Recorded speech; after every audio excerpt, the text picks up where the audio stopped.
So yes, continuing onward from last week's video about Advaita and the pros and cons, I wanted to go into more pros of this teaching and tradition, simply because in today's society we tend to be very fixated on the external. We're oversaturated, we're overstimulated, and so we're kind of mired in Maya. So what Advaita essentially puts across, or propounds, anyways, coffee helps, is that essentially there's only Brahman, there's only consciousness, and everything in life is just various instances and manifestations of energy, frequency, vibration, appearing and disappearing and reappearing in a different manifestation within that one consciousness or Brahman. So you get, the variegation of waves, waveforms, of colors, of shapes and sizes, and that's what we take for reality, or, as that guy says, variety is the spice of life. And what would life be if it was just all monochrome and boring? There would be no variegation, there would be no diversification whatsoever. So we would all be kind of bored. Hence why creation happened, why there's a creator, and why we have this holographic, illusory projection called Maya. But going back to the problem of today's society, the digital age, it's becoming increasingly, as I said, externally oriented, and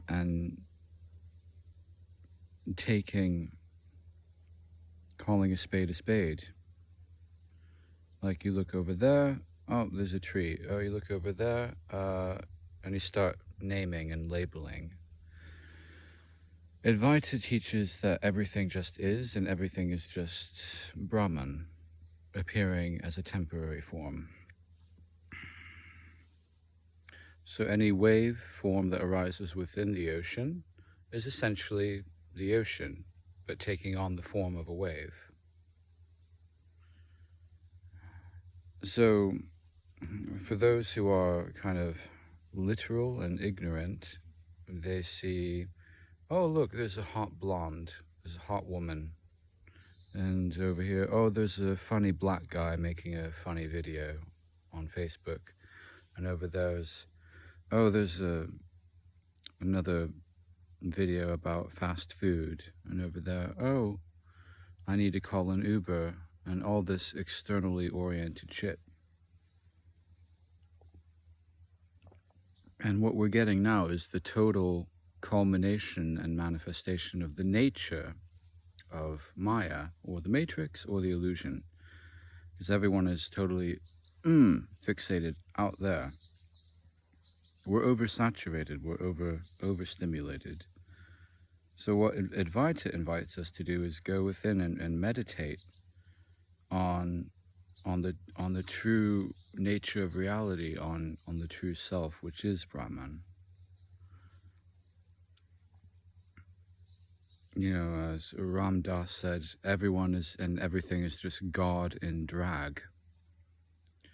So if you see like a nice looking woman, once you see that woman as also a manifestation of Brahman, having a brief temporary life experience as a hot woman, then you realize that that's just God in drag.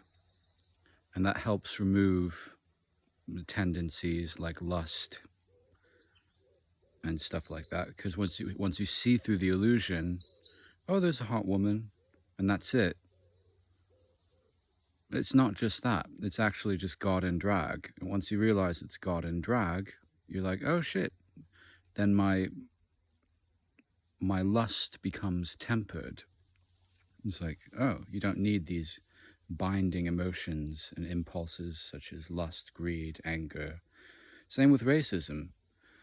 It's not just a black guy or an Asian or an Indian. It's the differentiation that creates anger and separation. But it's just God trying to experience himself in a different color. It's that simple. So everything is God in drag within the illusion. That is the nature of Advaita. And so as a result, life becomes much more freeing, and there's much more levity about life. To be truly released from Maya is to realize that Maya is just a lower layer of Brahman.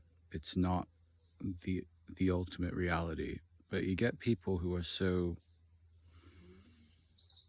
in the illusion, deeply asleep, thinking that this is real, this is all there is.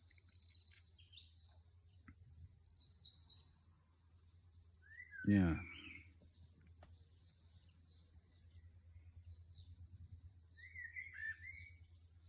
Like even what you see now, some ginger guy in a bathrobe, you know, having a coffee in nature, and immediately the mind starts labeling and this and that. That's the illusion. Whereas it's the truth is completely impersonal. It's just God having a ginger experience, making a YouTube video through this temporary this avatar, this manifestation. That's it. It's that simple.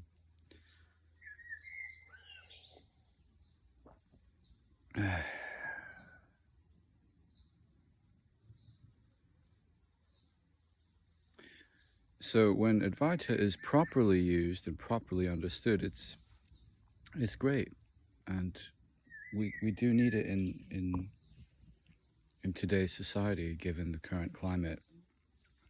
Absolutely. But as I emphasized in the previous video, when it's misunderstood and misused, everything can become very disorienting, alienating. You become a bit psychotic, because it's like, oh, nothing's real, so who am I? Even I'm not real. It's like, no, you are Brahman. You are God having an experience within its own projected illusion. And that's the joyous cosmology of everything. And when you do psychedelics, it's a reminder or a remembrance of who you truly are. But as Alan Watts said, once you get the message, hang up the phone. So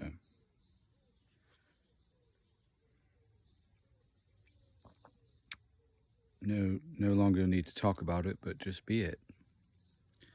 But talking helps, which is why we're on YouTube right now, having a coffee out in nature. Because after all, talking is part of the walk. All